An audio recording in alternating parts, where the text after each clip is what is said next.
Salut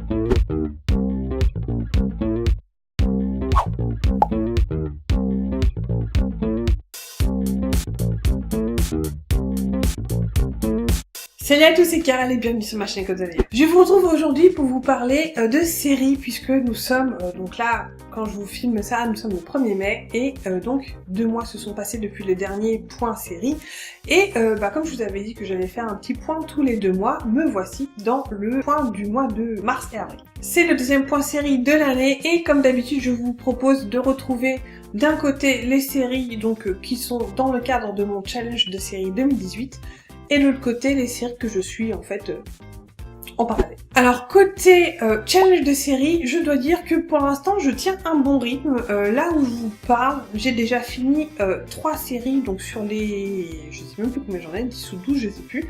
Donc j'ai à peu près atteint 40% de mon challenge, ce qui est plutôt pas mal. Donc je vais commencer avec les séries que j'ai terminées. Alors j'en ai terminé 3 comme je vous disais et j'ai terminé Teen Wolf. J'avais les saisons 5 et 6 à regarder, donc j'ai terminé tout ça. Alors que vous dire, à la fois j'étais contente que ça se termine, et à la fois, sincèrement, à la fin, mon cœur a fait voilà. Et c'est vraiment étrange que je ressens par rapport à cette série, parce que à la fois je trouve qu'elle a tous les défauts du monde, au niveau cohérence, au niveau continuité, au niveau jeu des acteurs des fois. Et en même temps, il y a des trucs vachement bien, aussi au niveau des jeux des acteurs, enfin surtout un acteur, hein, je pense à Dylan O'Brien, évidemment. Mais voilà, j'étais contente que ça se termine. L'intrigue de la saison 6, ma foi, a été plutôt pas mal, même s'il y a des fois où c'était évidemment un petit peu moins intéressant. La saison, enfin 6A, donc autour des comment on appelle ça là, les Riders on the Storm là, enfin des mecs de... Ah, comment ils appellent ça, c'est pas ceux qui ressemblent à des mecs sortis de western et tout ça. J'avoue que des fois j'arrive pas trop à comprendre où est-ce qu'ils sortent leurs trucs.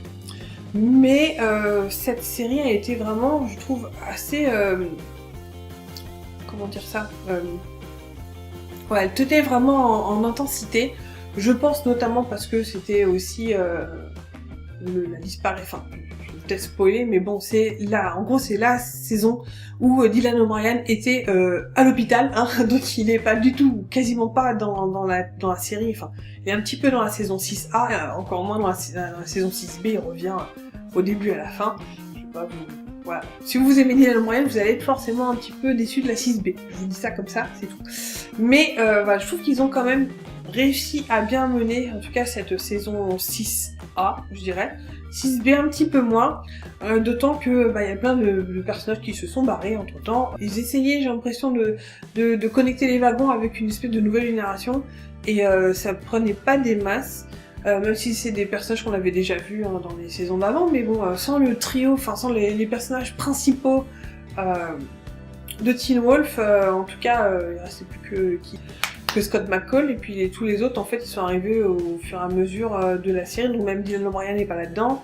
Il y a quand même des retours de personnages, donc si vous... pareil, je vais pas trop en dire, mais bon, s'il y en a que vous aimez bien, vous allez peut-être avoir la chance de les revoir dans la 6B, peu, mais ils reviennent. Donc ça c'était vraiment très très agréable de les revoir, et ça m'a vraiment donné envie de me retaper en fait le début de Teen Wolf, tout simplement.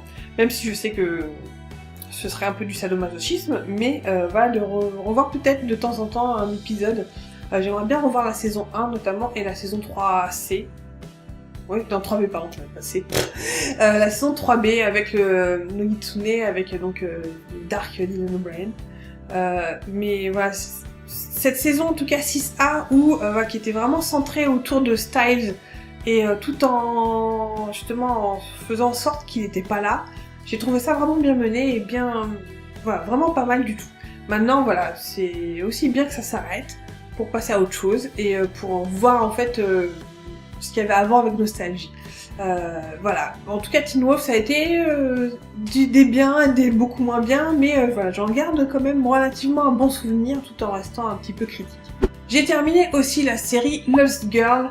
Lost Girl, j'en ai déjà parlé bien avant. C'est une série d'urban fantasy qui parle donc, le personnage principal est une succube qui recherche un petit peu ses origines. Et là, donc la dernière saison, ça c'est aussi un petit peu une série un peu, un peu fluctuante, enfin une saison en tout cas un peu fluctuante, parce que il y a le départ de Kenzie, même si elle revient avec parcimonie dans cette série-là. À mon avis, ils se sont rendus compte que sans Kenzie, ça allait être difficile. Même j'adore Kenzie, donc je peux comprendre que c'était carrément difficile. Il y a des personnages secondaires qui sont vraiment très cool. J'adore Dyson déjà, même s'il est un petit peu plus en retrait. Tamsin la Valkyrie, je la kiffe, je la surkiffe. Et là, on a Beau qui est en prise avec en fait c'est des déités grecques, puisqu'on a Hadès, Zeus, Héra, etc. Et j'ai d'ailleurs beaucoup aimé le fait qu'ils aient fait du gender bend, donc en fait Zeus est une femme, donc donc c'est une déité, une divinité qui a pris le corps d'une femme, et Héra est en homme, enfin il y a du gender bend qui est assez intéressant, même si des fois ils veulent un petit peu compliquer les choses, et je trouve que c'est plus ou moins bien fait.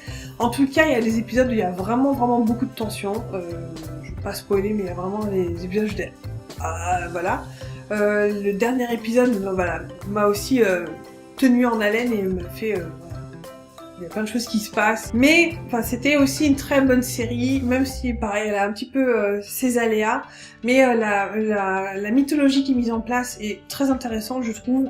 Même si c'est de l'urban fantasy assez classique, mais il y a des personnages sympas, ça change un petit peu de l'ordinaire, on voit pas que des loups-garous et des vampires, ce qui est plutôt pas mal du tout. Et il y a tout un folklore avec plein d'autres créatures qui, je trouve, apportent vraiment une valeur ajoutée en tout cas à cette série. Et sans parler aussi de tout ce qui est représentation de tout ce qui est bisexualité, etc. Je trouve ça vraiment pas mal du tout. C'est une série que je conseille en tout cas, même si un petit peu des hauts et des bas, comme je vous disais. Et je suis quand même contente de l'avoir terminée, de pouvoir passer à autre chose. Mais voilà, je pense que il y a un moment où je vais peut-être me refaire les premières saisons de Gone Girl dans quelques années peut-être, parce que c'était quand même assez cool. La troisième série que j'ai terminée, donc dans ce challenge série 2018, il s'agit de Dirk Gently, détective holistique. Alors Dirk Gently, donc j'avais fini la saison 1, là j'ai regardé la saison 2, donc la série est terminée, elle a malheureusement pas été renouvelée.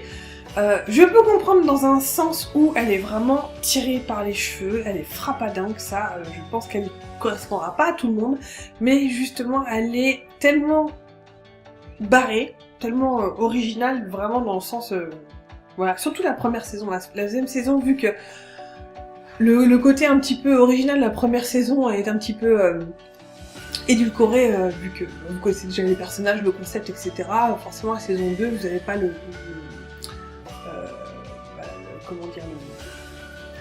la surprise du début. Mais ils vont dans une autre direction dans la saison 2. Là, ils vont carrément dans un monde parallèle qui est complètement déjanté aussi.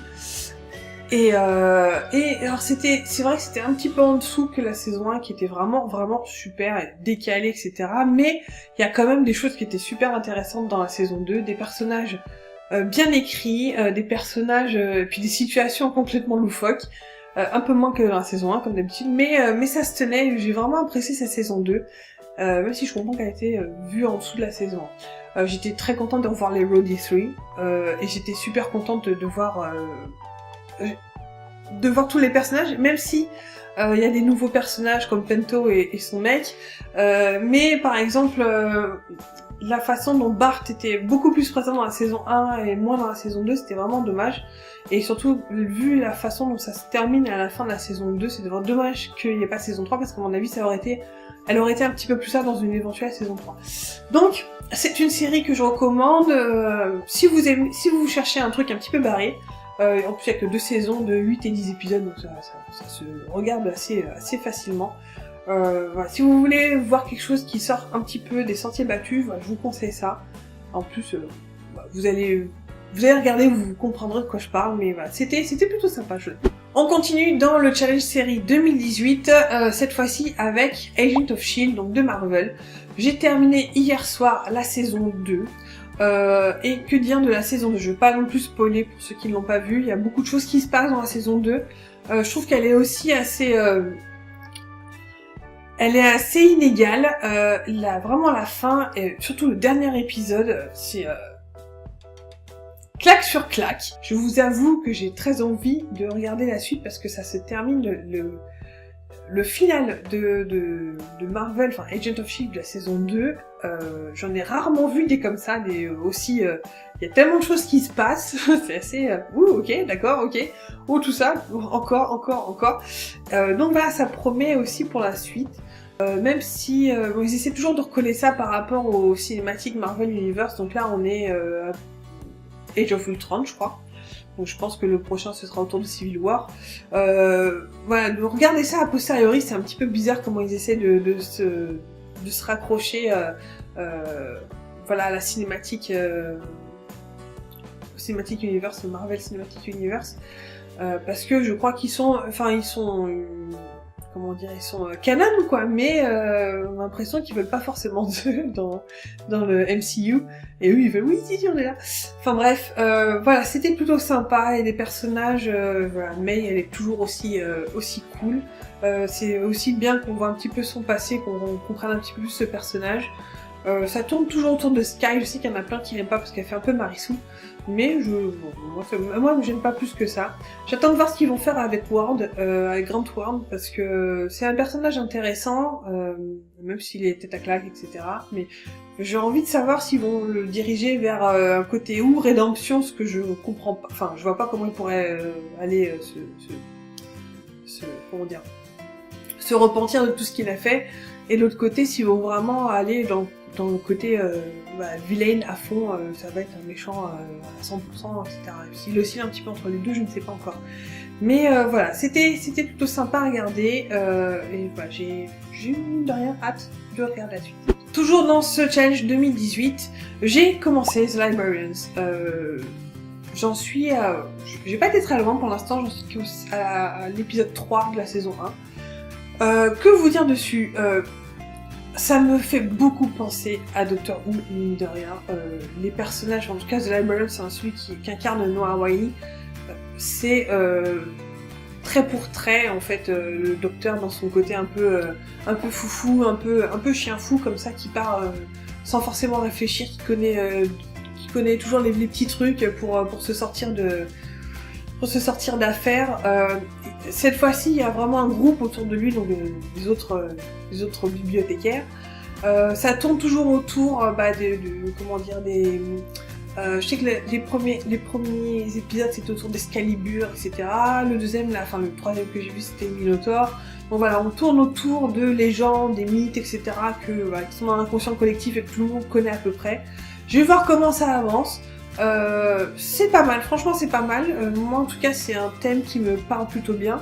Maintenant j'espère que ça va juste pas partir en live comme Doctor Who, que ça va un petit peu rester cohérent avec lui-même. Je sais que là en ce moment dans la saison 4 il me semble, donc ça continue encore. Donc voilà, j'ai quand même pas mal d'épisodes à regarder. Je finis donc cette parenthèse Challenge série 2018 en vous parlant de Trollhunters, la saison 2. Alors je sais que en fait je l'ai oublié quand j'avais présenté mon Challenge série 2018. Il est dans mon bullet journal avec les séries, il est dedans, mais j'ai oublié d'en parler. Oui, je suis le Trollhunters saison 2, enfin ils appellent ça partie 2. En plus il y a que 13 épisodes alors que la première saison on avait 26. Je sais pas trop comment ils font leur truc, mais je vais pas non plus trop en dire parce que sinon ça spoilerait la fin de la saison 1. Mais j'étais vraiment très très contente de retrouver Trollhunters. En plus, voilà, je sais pas si vous verrez, mais j'ai une petite arme. Voilà. Donc vraiment très contente de retrouver cet univers dont j'aime le design, dont j'aime les personnages, etc. Il y a beaucoup de choses qui se passent un petit peu trop rapidement, peut-être à mon goût, dans la saison 2. Là j'en suis à l'épisode 3 ou 4, je sais plus, 4 je crois. Et voilà, on sent que, je sais pas, ils ont peut-être moins d'épisodes, donc il faut que les choses aillent vite, je sais pas trop pourquoi, mais voilà. En tout cas, c'est toujours aussi maîtrisé, même s'il y a des fois où je trouve au niveau animation, on sent que des fois ils ont fait des choix au niveau du budget, hein. Il y a des fois où c'est pas super bien animé. mais globalement franchement ça tient debout, les personnages sont toujours aussi attachants, etc. Donc voilà, on va voir où ça nous mène. Pour clore vraiment ce challenge série 2018, je vais vous parler de Grimm saison 1. J'en suis toujours dedans, c'est vraiment très rapide parce qu'à chaque fois que je vous en parle, j'en suis toujours dedans, je suis à la fin de la saison 1. Donc comme je vous dis, c'est une série que je mange avec parcimonie, j'essaie d'avancer, j'aimerais bien tout me regarder, au moins jusqu'à la saison 3, je pense, 3 ou 4, oui j'aimerais bien au moins me refaire les 3 ou 4 premières saisons donc pendant cette année 2018. Et je prends vraiment du plaisir à revoir cette série-là parce que j'avais le souvenir qu'il y avait vraiment peu de choses qui se passaient au début de la saison 1, et en fait, non. Je prends vraiment beaucoup de plaisir à la revoir, je revois les choses dont je me souvenais pas forcément, des choses que je vois aussi un petit peu différemment, et je revois notamment avec vraiment beaucoup de plaisir le début de la relation entre Rosalie et Monroe. C'est un couple que j'adore, et de revoir un petit peu comment ça se noue entre les deux tout au début quand ils commencent à se connaître. Je trouve ça trop choupi, j'adore.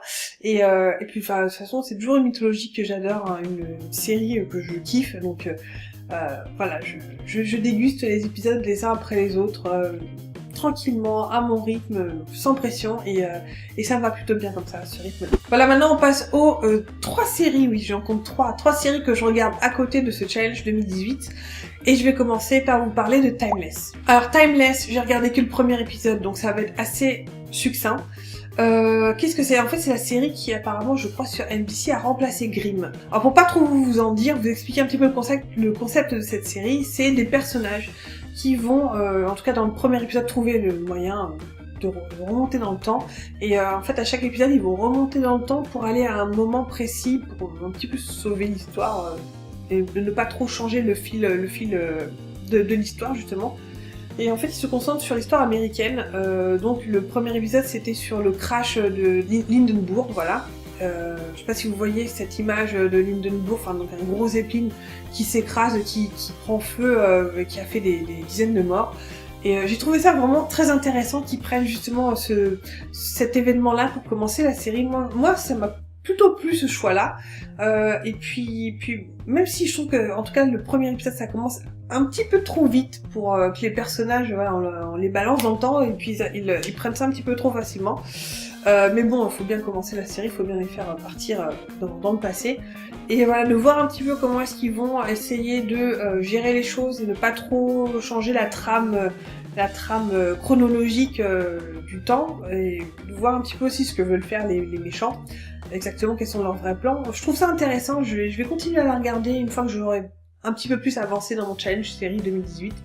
En tout cas, c'est une série que je pense je vais suivre et dont je vous reparlerai, je pense, un petit peu plus tard.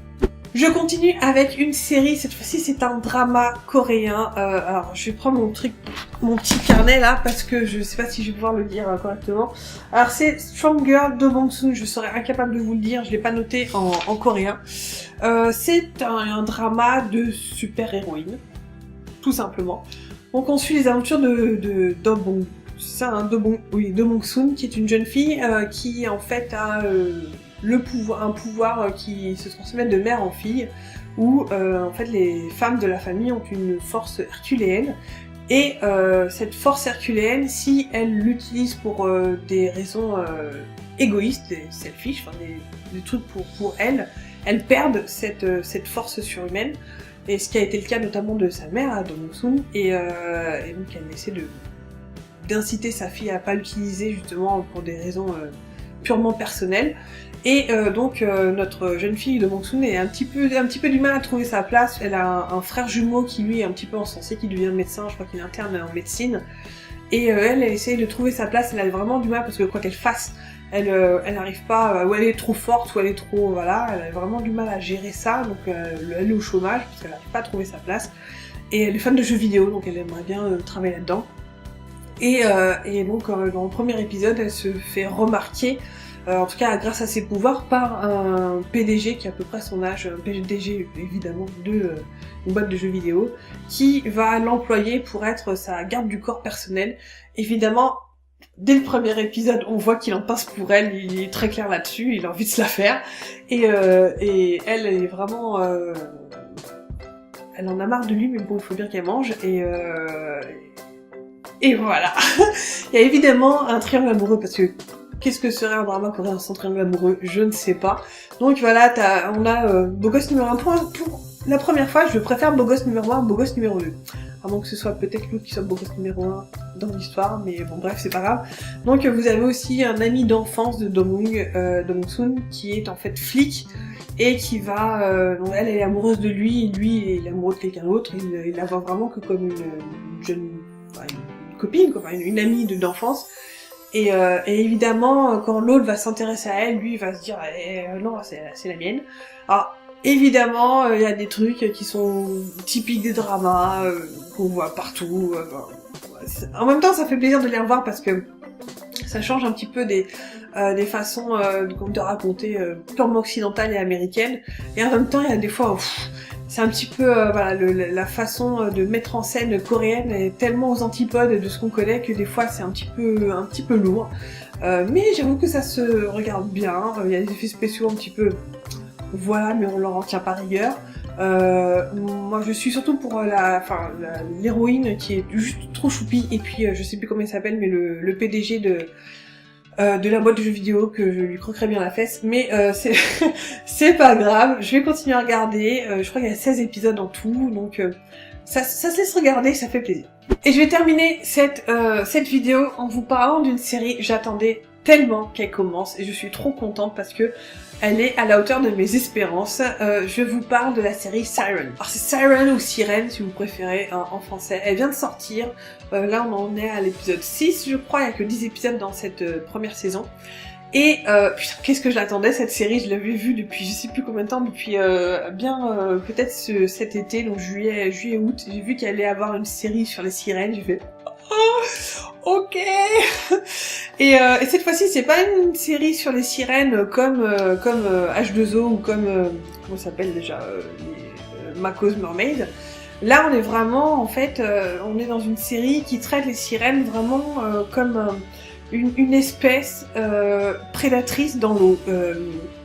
On a quand même des sirènes qui prennent forme humaine une fois qu'elles vont sur Terre, mais on a vraiment on est peut-être plus près de la mythologie grecque et de Ulysse et des sirènes vraiment menaçantes et dangereuses pour l'homme que la petite sirène de Disney, quoi. Et en gros, ça se passe dans une petite ville. Alors, je sais pas si c'est une petite ville, je pense que c'est du côté du nord des États-Unis, nord-ouest. Je sais pas si c'est le cas, non, je pense pas que ce soit au Canada. Bref, c'est dans une petite ville côtière qui, je crois que c'est Mermaid quelque chose, enfin bref, qui a vraiment une histoire locale autour des mermaids, autour des sirènes. Parce que voilà, ils se sont un petit peu construits là-dessus, donc il y a du folklore autour des sirènes, il y a le festival des sirènes, il y a des magasins qui vendent des souvenirs autour des sirènes, et la série, donc le pilote commence avec donc un bateau qui est en mer de, je sais plus quoi, mer de Bering je crois, enfin qui est en train de pêcher, qui attrape un truc non identifié dans ses filets, et cette chose non identifiée évidemment est une sirène, mais cette chose attaque un des marins qui est grièvement blessé. Là-dessus arrive, on suppose que c'est le gouvernement, enfin les militaires, etc., qui enlève cette sirène, du coup qu'on voit pas forcément tout au début, et l'ami, donc le marin qui est blessé, qui l'emmène, on sait pas trop où, mais dans un truc pour s'occuper d'eux, les étudier, enfin surtout étudier la sirène et s'occuper du blessé. Et il se trouve que la sirène n'était pas toute seule dans l'eau, elle était avec une de ses amies, et cette amie-là, donc, va venir sur Terre pour essayer de retrouver sa sœur, comme elle l'appelle.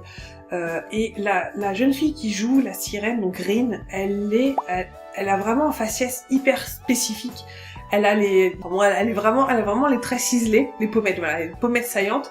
En plus, ils lui ont mis des trucs pour changer la couleur de ses yeux, donc elle a des yeux vraiment très bleus, des lentilles de contact, voilà. Des lentilles de contact de bleu, non, je crois que normalement elle a les yeux marrons. Donc elle est à la fois hyper mignonne et à la fois hyper inquiétante dans son physique même, quoi. Et elle arrive donc dans cette petite ville-là, elle connaît rien, elle essaie juste de retrouver sa sœur, de se fondre dans la masse, mais elle connaît absolument rien, même si elle apprend très très vite. Et donc il y a des gens sur place qui vont s'intéresser à elle, qui vont tomber sur elle et qui vont essayer de l'aider.